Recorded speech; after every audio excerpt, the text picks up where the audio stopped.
Olá, seja muito bem-vindo à parte 1 do vídeo O que é Tokenomics aqui no canal de criptos. Neste vídeo, você vai aprender qual é a diferença entre o token e uma moeda. Também vou te falar um pouco sobre a introdução ao Tokenomics, porque é um assunto muito complexo. Também vai saber o que é um ICO, o que é um coin burn, e o que é o conceito de oferta e demanda, e também o que se trata esse tal de modelo inflacionário e modelo deflacionário que tanto se fala por aí no mercado de criptomoedas. Este vídeo acabou ficando muito longo, então por isso eu resolvi dividi-lo em duas partes. A parte 2, no entanto, só será liberada se este vídeo aqui atingir aos 1000 likes. Então não deixe de participar, já deixa seu like, se inscreve no canal e aperta o sininho, porque agora você será introduzido ao mundo dos Tokenomics.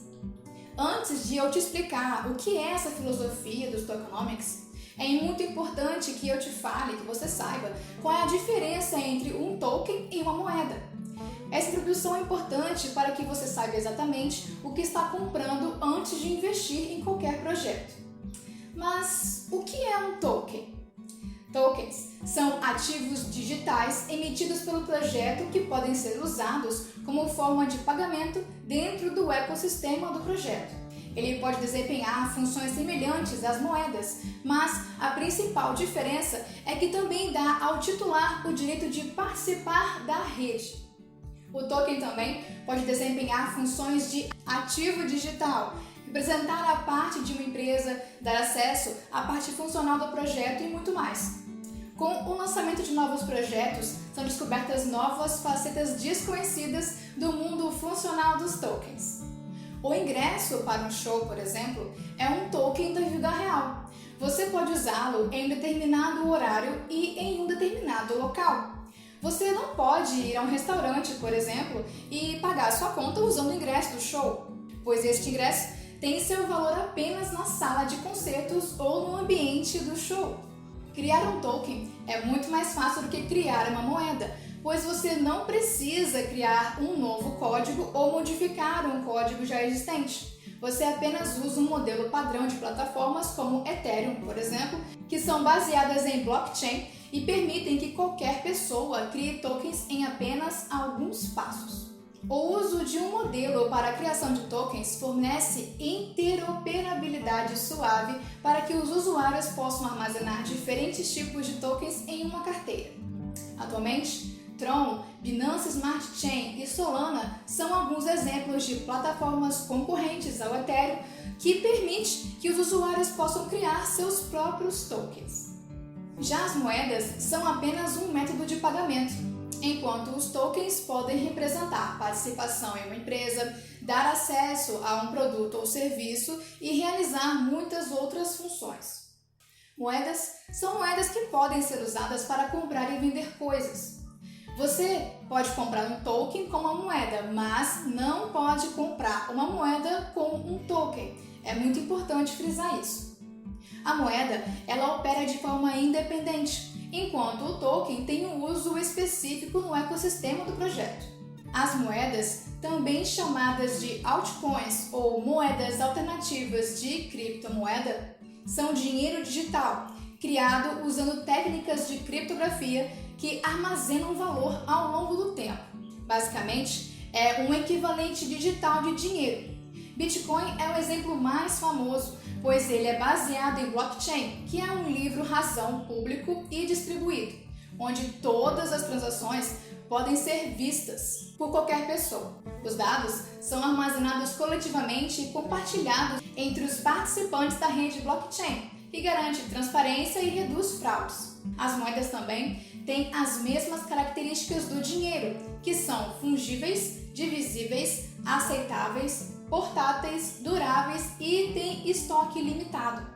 A maioria dos ambiciosos entusiastas da criptografia insistem que as moedas substituirão o dinheiro convencional no futuro. As principais características das moedas são: primeiro, elas são vinculadas ao blockchain aberto ao público. Qualquer pessoa tem permissão para entrar e participar na rede. Segundo, as moedas podem ser enviadas e recebidas ou mineradas. As moedas não têm o objetivo de desempenhar uma função além de atuar como o dinheiro. Dito isso, o que seria o tokenomics? O tokenomics consiste na união de duas palavras, que é token e economia. Ele foi proposto inicialmente em 1972 pelo psicólogo de Harvard, B.F. Skinner, que acreditava que um modelo econômico simbólico poderia controlar o comportamento econômico ao dar alguma unidade de valor reconhecível, de modo a incentivar ações positivas nas pessoas. Esse conceito ganhou muito mais força com o surgimento do mercado de criptomoedas. Tokenomics é um conceito muito amplo e nesse vídeo vou abordar somente alguns aspectos que considero os principais para o entendimento geral deste conceito. Todas as fontes de pesquisa usadas neste vídeo estão disponíveis para você aprofundar o seu conhecimento na descrição. Mas, basicamente, o conceito tokenomics envolve todos os aspectos que vão desde a criação, gerenciamento e até a queima dos tokens. Pasmem ou não, o tokenomics está intimamente ligado com o conceito de oferta e demanda da economia. Mas o que isso significa exatamente? Bem, as criptomoedas são notórias por sua volatilidade. E isso é um grande problema, pois as flutuações atraem especuladores que podem impedir o funcionamento adequado da rede, comprando e vendendo em massa as moedas ou os tokens.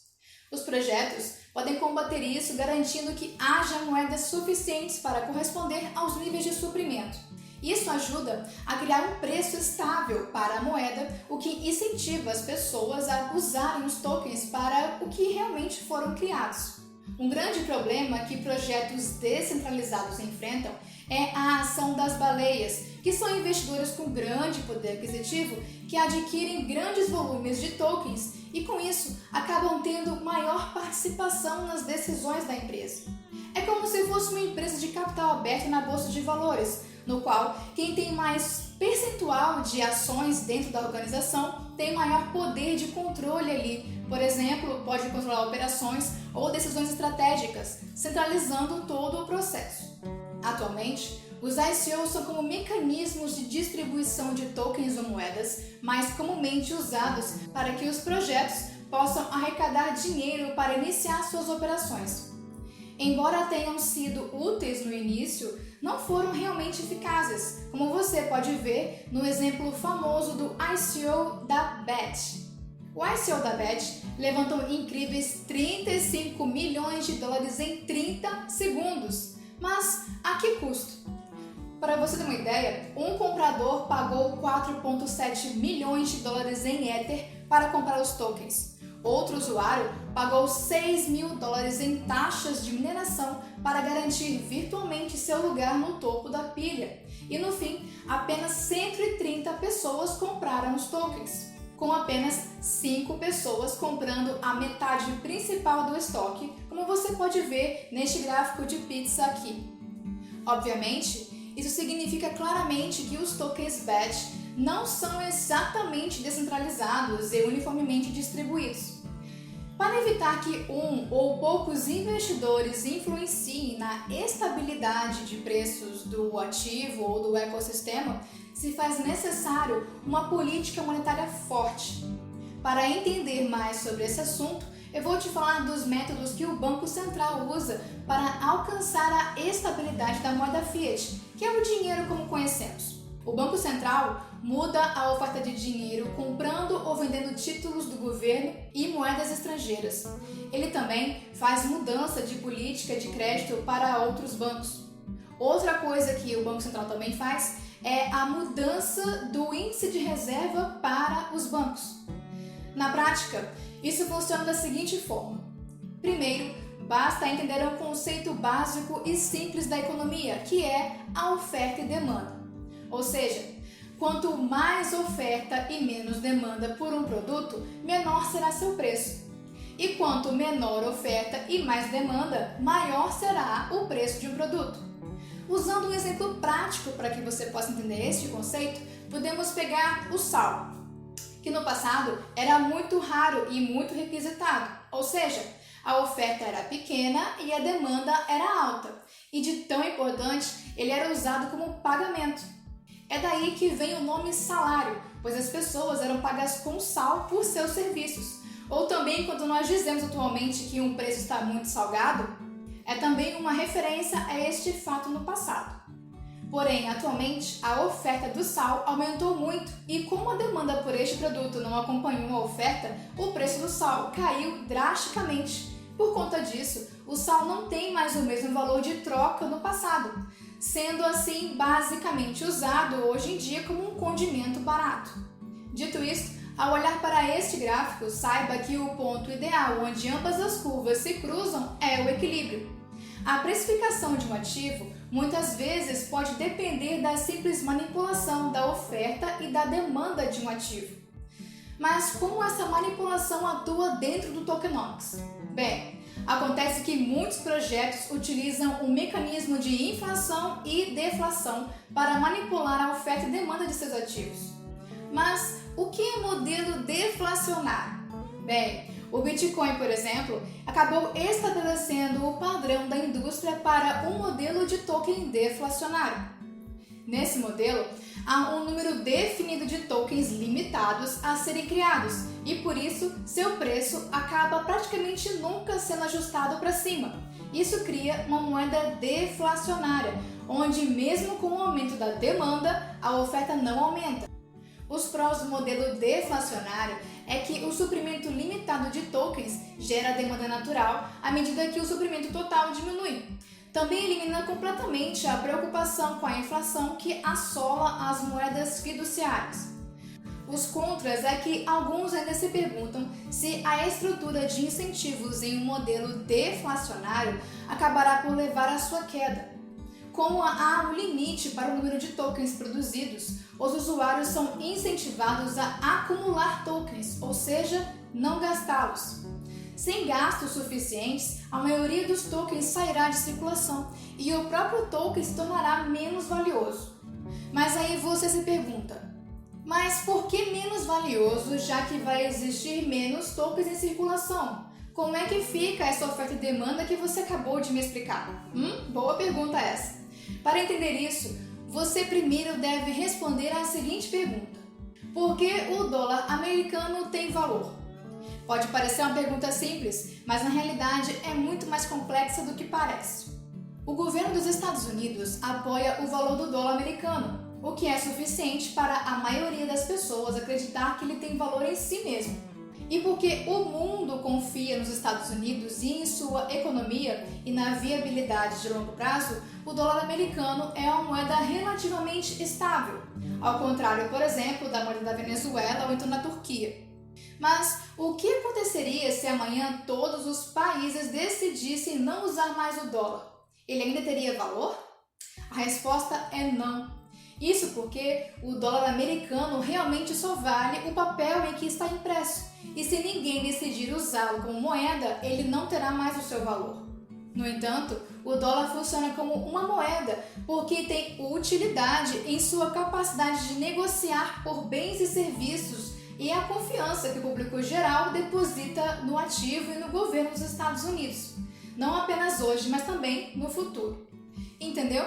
Essa máxima também se aplica às criptomoedas. Exemplos de criptomoedas deflacionárias é o Bitcoin e ADA Cardano. Agora, eu preciso explicar para você o que seria um modelo inflacionário. Um token inflacionário será impresso continuamente ao longo do tempo, sem um limite máximo de tokens que podem ser criados. Existem algumas variações no modelo de token inflacionário, com alguns tokens limitando a criação de tokens anualmente e outros indo com base num cronograma definido em perpetuidade.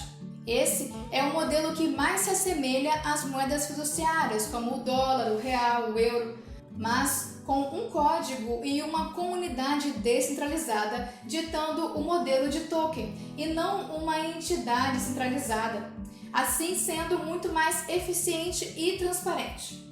Os prós do modelo inflacionário é que este modelo econômico é muito mais conhecido e estudado, pois se assemelha muito à moeda fiduciária. Portanto, há menos questões em torno da viabilidade desse modelo, uma vez que foi demonstrado que ele, principalmente, funciona com moedas fiduciárias. Os contras é que ele pode acabar sendo uma impressora de dinheiro. Assim como as moedas fiduciárias, os tokens inflacionários podem continuar imprimindo sua moeda até o fim dos tempos. Isso pode levar a uma inflação galopante e a uma desvalorização simbólica do token. Exemplos de criptos inflacionárias são Ethereum e EOS. Muitos projetos aumentam o fornecimento geral, injetando novos tokens no ecossistema. Por exemplo, o EOS tem uma taxa de inflação anual de 5%, em que os novos tokens são usados para recompensar seus produtores de blocos e aumentar o fluxo de tokens no ecossistema.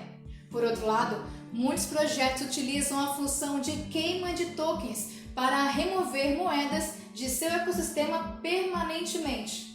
A Binance é famosa por usar a função de queima de tokens para manter seu estoque de tokens sob controle. Ela realiza eventos periódicos de queima de moedas por meio do uso de uma função de contrato inteligente, conhecido como a função de queima. Haverá um total de 200 milhões de tokens BNB, que é a moeda da Binance, que serão emitidos. A queima acontecerá a cada trimestre até que 100 milhões de BNBs sejam finalmente destruídos. A quantidade de moedas BNB a serem queimadas é baseada no número de negócios que são realizados na bolsa em um período de 3 meses. Portanto, após cada trimestre, a Binance queima o BNB de acordo com o volume geral de negociação do período. Para saber como essa queima funciona, depois assista esse short vídeo rapidinho, que é um resumo do que é um coin burn. Mas antes, uma observação aqui. Queimar uma criptomoeda não é garantia de que o valor dos tokens restantes aumentará. Só porque há menos tokens em circulação, não significa que os compradores potenciais estarão dispostos a pagar mais por aqueles tokens que ainda existem. Tokenomics é um conceito muito abrangente e ainda tem muita coisa que eu tenho que trazer aqui para você. E isso vai ficar para a parte 2. Se você quiser ver a parte 2, basta deixar o seu like aqui e deixar também a sua inscrição no canal. Se esse vídeo chegar aos 1000 likes, a parte 2 será automaticamente destravada e teremos mais um bate-papo gostoso sobre este assunto aqui no canal. Muito obrigada por ter assistido até aqui. Até mais. Tchau, tchau.